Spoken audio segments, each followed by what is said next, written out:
2,5, 2/4, yuk. Di sini kita sebagai sore semuanya, Om Swastiastu. Jadi di sini kita sebagai kelompok 6 akan melakukan presentasi dengan materi paragraf. Sebelum melakukan presentasi, kita akan melakukan perkenalan diri dulu. Dimulai dari saya, setelah itu Oka dan juga Vincent. Yang pertama saya, itu Gede Nanda Arya Satria Prabu Nareswara dengan NIM 2300524. Selanjutnya teman saya, dilanjutkan dengan Oka. Perkenalkan, nama saya Nagung Muraoka Dipantara Pranajaya dengan NIM 230050198. Selanjutnya dilanjutkan oleh teman saya Vincent. Oke, selamat sore untuk Ibu dosen dan juga teman-teman sekalian. Perkenalkan, nama saya Vincent Putra Mulyanusan dengan NIM 230050233. Untuk materi selanjutnya mungkin bisa dilanjutkan oleh moderator.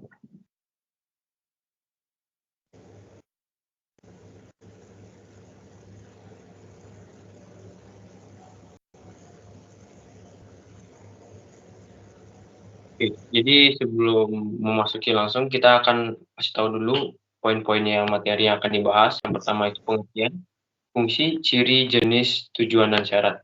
Yang dimana ini kita akan bagi untuk pengertian fungsi akan disampaikan oleh Kak, ciri dan jenis akan disampaikan oleh saya sendiri, dan juga terakhir tujuan dan syarat akan disampaikan langsung oleh Vincent. Oke, bisa dimulai dari Muraoka, silakan. Oke, terima kasih atas waktunya. Jadi saya akan menjelaskan tentang pengertian dari paragraf. Paragraf adalah bagian bab dalam suatu karangan yang biasanya mengandung suatu ide pokok dan penulisannya dimulai dengan garis baru. Secara umum, satu paragraf mengandung 4-10 kalimat yang berisi gagasan pokok dan gagasan pendukung. Namun, hal tersebut tergantung dengan gagasan yang ingin dikembangkan oleh penulisnya.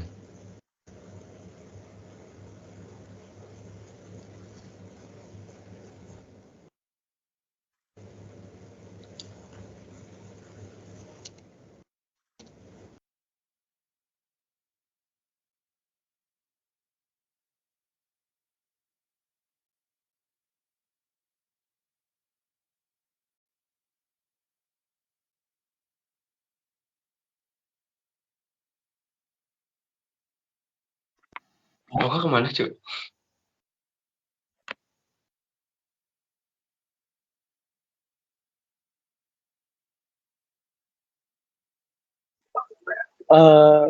Oka lagi gangguan, mungkin dia akan kembali sebentar. Nah, ini ya sudah masuk.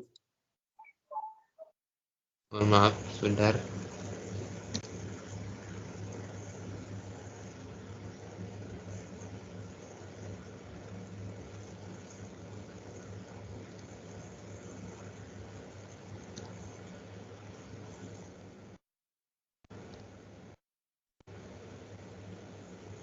Baik, di sini saya akan melanjutkan tentang fungsi.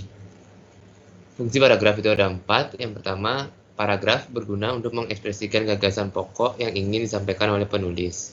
Yang kedua, paragraf berguna agar ide pokok yang ingin disampaikan penulis mudah dipahami dan lebih logis serta sistematis. Yang ketiga, paragraf sebagai tanda pergantian gagasan baru. Ini berlaku apabila dalam sebuah artikel berisi banyak gagasan pokok.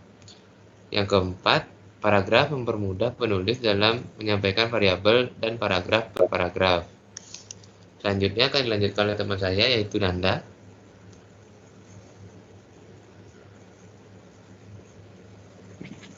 Baik, di sini saya akan melanjutkan untuk bagian ciri-ciri. Berdasarkan ciri-cirinya itu paragraf dapat dibagi menjadi 4. Yang pertama berisi gagasan utama, yaitu atau ide pokok dari sebuah paragraf. Apa isi inti dari paragraf tersebut. Yang kedua adalah kalimat penjelas, yang mana itu sebagai kalimat pembantu untuk kalimat pendukung yang mendukung gagasan pokok atau ide tersebut. Yang kedua ada gagasan utama, yaitu inti dari kalimat paragraf tersebut, yang dimana juga dikemas dengan gagasan pendukung agar efektif dan tidak bertele-tele. Dan yang terakhir itu dalam sebuah paragraf, setiap kalimatnya saling berketerkaitan. Oke, kita lanjutkan. Dan untuk Berdasarkan letak kalimat utamanya, itu paragraf dapat dibagi menjadi 3, yaitu paragraf deduktif, paragraf induktif, dan paragraf campuran atau deduktif-induktif. Dari yang pertama, paragraf deduktif. Paragraf deduktif sendiri itu merupakan sebuah paragraf yang memiliki ide pokok yang berada di awal kalimat, dan lalu diikuti dengan gagasan pembantunya. Nah, yang kedua, paragraf induktif ini berlawanan dengan paragraf deduktif, yang dimana ide pokoknya itu berada di akhir kalimat, yang dimana di setiap kalimat diawali dengan kalimat pembantunya. Yang ketiga itu paragraf campuran, yang dimana itu terdiri dari induktif dan deduktif, dimana gagasan pokoknya itu atau ide dari paragraf tersebut itu berada di awal dan di akhir. Ini bukan bermaksud untuk melakukan pengertian ganda, namun hanya sebagai penegas untuk mempertegas informasi yang berada dalam suatu paragraf. Oke, selanjutnya akan dilanjutkan oleh Vincent, silakan. Oke, terima kasih moderator atas penjelasannya. Sekarang saya akan melanjutkan materi berikutnya adalah tujuan dari paragraf. Nah, teman-teman dan ibu dosen bisa lihat di depan. Tujuan pertama adalah paragraf narasi. Apa itu tujuan dari paragraf narasi? Paragraf narasi itu dibuat untuk menceritakan rangkaian kejadian, baik peristiwa yang terjadi secara nyata maupun fiksi, dan perkembangannya itu dari waktu ke waktu. Jadi sehingga pembaca itu bisa merasakan kejadian yang diceritakan pada paragrafnya.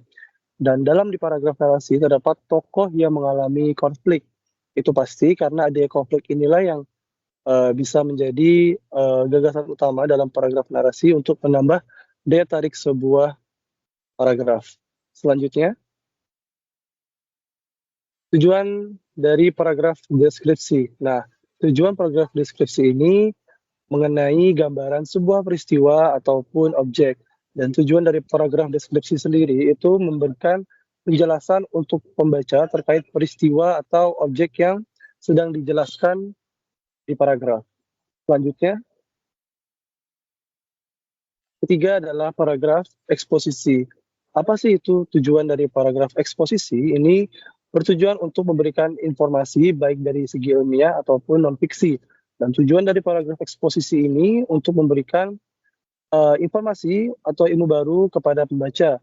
Dan dalam penulisannya sendiri itu mendasarkan sumber yang jelas berupa faktual dan juga pengalaman ataupun pengamatan. Selanjutnya, tujuan paragraf argumentasi. Di tujuan paragraf argumentasi ini biasanya ditemui pada teks opini ataupun naskah debat. Dan tujuan dari paragraf argumentasi itu menyampaikan ide, gagasan, dan juga pendapat untuk meyakinkan para pembaca. Dasar dari paragraf argumentasi itu supaya penulis bisa berpikir kritis dan logis. Begitu juga sebaliknya untuk pembaca. Dan juga dalam penulisan paragraf argumentasi harus berdasarkan fakta yang bisa dipertanggungjawabkan. Selanjutnya, adanya paragraf persuasi. Paragraf persuasi ini bertujuan untuk ajakan bagi para pembaca sesuai dengan materi yang diinginkan oleh penulis. Jadi supaya pembaca itu tergerak hatinya untuk bisa mengikuti sesuai dengan arahan dari penulis berisi fakta dan juga data-data yang disajikan. Selanjutnya, kita berganti materi, yakni sekarang syarat-syarat dari paragraf. Syarat pertama paragraf adalah kesatuan paragraf itu harus dibangun dengan sebuah ide atau topik yang jelas. Nah, ide yang muncul ketika ingin menulis sesuatu itu akan lebih lengkap jika kita uraikan dahulu kalimat utama, kemudian dilanjutkan dengan kalimat penjelas sehingga membentuk suatu kesatuan yang utuh. Selanjutnya, syarat kedua yakni kepaduan atau koherensi dalam paragraf. Maksudnya itu kalimat satu dengan kalimat berikutnya harus logis dan saling mendukung di kalimat sebelumnya agar membentuk kalimat yang memiliki perpaduan yang indah dan bisa dimengerti oleh para pembaca. Selanjutnya, syarat ketiga adalah kelengkapan. Nah, di kelengkapan ini sangat penting karena paragraf dalam tulisan paragraf itu jika kelengkapannya ada yang hilang, maka tulisan paragraf belum bisa termasuk lengkap.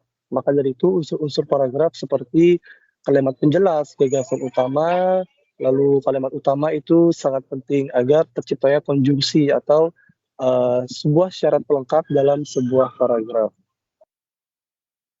Selanjutnya, kesimpulan. Nah, tidak disangka-sangka kita sudah sampai di kesimpulan. Dan kesimpulan dari kelompok kami adalah paragraf membuat rangkaian kalimat yang tersusun saling berhubungan hingga membentuk sebuah ide pokok, dan di dalam sebuah teks paragraf biasanya ditulis dengan menyusun baris baru dengan posisi agak menjorok ke dalam. Berikut kesimpulan dari kelompok kami, mungkin bisa dilanjutkan dan saya kembalikan kepada moderator. Silakan. Ya, baik. Terima kasih. Sangat baik sekali penjelasan dari Oka dan juga Vincent. Oke, untuk sesinya harusnya setelah penyampaian materi kita akan melakukan tanya jawab. Namun karena kita melakukan presentasi yang dimana tidak ada audiens lain selain kami bertiga, kami akan langsung saja untuk penutupan. Sebelum itu kami minta maaf jika ada kekurangan atau kesalahan atas presentasi kami. Mohon dimaafkan teman-teman. Setelah itu, semoga kalian juga bisa memahami dan juga mengerti untuk materi yang kami sampaikan. Terima kasih kami ucapkan. Om Santi. Selamat sore dan selamat mengerjakan aktivitas semuanya. Terima kasih. Selamat sore semuanya untuk Ibu dosen dan teman-teman.